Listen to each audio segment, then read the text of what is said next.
Candid Kudzi. Conversations flow and women grow. We break taboos, build strong bridges through shared experiences and empowering stories.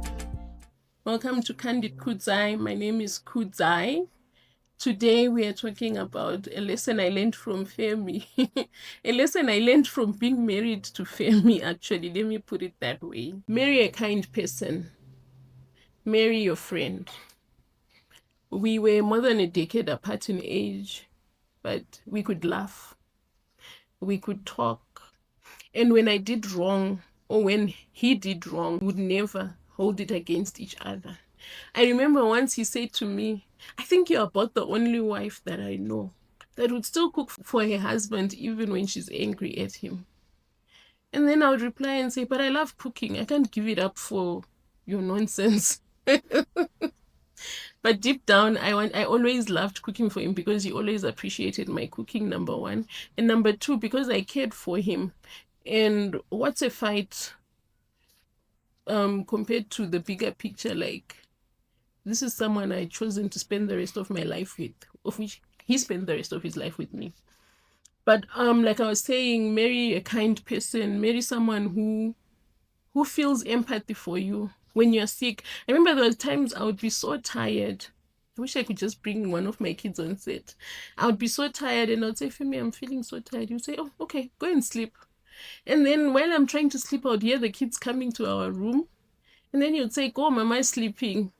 He would chase them away from me and allow me to sleep. I also remember, the little things. I remember how maybe I wouldn't be feeling well. Your acids were they were always afflicting me. And I'll be vomiting. And he would clean up that vomit.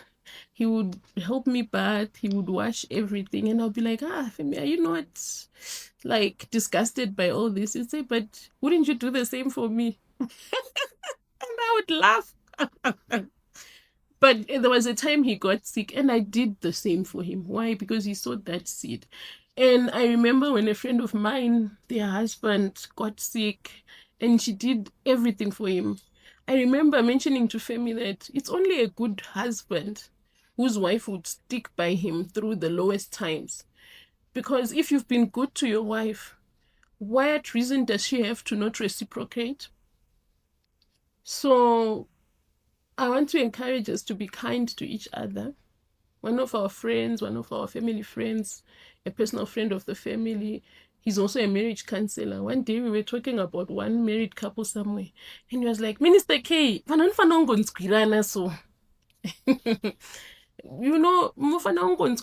marriage, you need to feel for each other, have empathy for each other, be kind to each other. It's more than a marriage, it's a friendship, it's a relationship for life. So I learned to be kind. I learned that if ever anyone were to ask me what qualities should I look for in a man, I'll tell them without thinking twice, look for kindness. Look for, of course, the first one I always tell them is look for someone who's God-fearing, but that's a story for another day. Be kind to your wives. Be kind to your husbands. Let them have good memories of you when you're no longer there. Sacrifice for them. It doesn't always have to be roses. I can count the number of times I got flowers. Well, on my birthday, I used to get flowers. Never on Valentine's, by the way. Whenever I had a child, I would get flowers. So I can count how many birthdays, about 10, and then 4 children. So I probably received only 14 flowers from Femi. But I cannot count in my hands, feet, and teeth the number of times he was kind to me. The number of times he would rub my feet. The number of times he would help me scrub my back. The number of times he would carry me from the couch, because I had a very bad habit of sleeping on the couch. He would then carry me to the bed. Well, until I got a certain age and he was like, no, I'm not about to break my back for you. So blessed is the memory of the righteous. Femi's memory is blessed. I miss him every day, especially when the going gets tough or when I've had a long day. I miss him especially today because I'm remembering all the acts of kindness that he made for me. And I'm encouraging you to please learn from what I learned from him. Have a nice day.